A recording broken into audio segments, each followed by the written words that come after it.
Saudaraku, dua unit rumah warga Kampung Waktoweren, Kecamatan Lutawar, Kabupaten Aceh Tengah ambruk tergerus air aliran sungai pada Sabtu 21 Januari 2023. Dua unit rumah warga tersebut ambruk akibat aliran sungai yang meluap ke bagian dapur. Hal tersebut terjadi akibat hujan deras yang mengguyur Kabupaten Aceh Tengah dan sekitarnya mulai Jumat 20 Januari 2023 kemarin. Kalaksa BPBD Kabupaten Aceh Tengah, Andalika ST, melalui Kabid Kedaruratan dan Logistik Iwan Ilham Abadi mengatakan pihaknya sudah melakukan penanganan di lokasi tersebut. Iwan Ilham Abadi mengatakan musibah tersebut terjadi akibat hujan deras terus-menerus sejak pukul 1:30 waktu Indonesia Barat malam tadi. Akibatnya menyebabkan dua rumah warga di Kampung Waktoweren tergerus air sungai yang berada tepat pada bagian dapur rumah tersebut.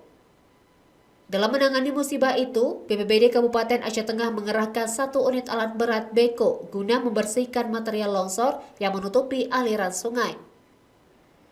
Amatan Tribunga.com, sampai saat ini Sabtu 21 Januari 2023 pukul 18 waktu Indonesia Barat, hujan deras masih terjadi di Kabupaten Aceh Tengah. Bahkan, pihak BMKG memperkirakan hujan deras masih terjadi dalam 2 hari ke depan.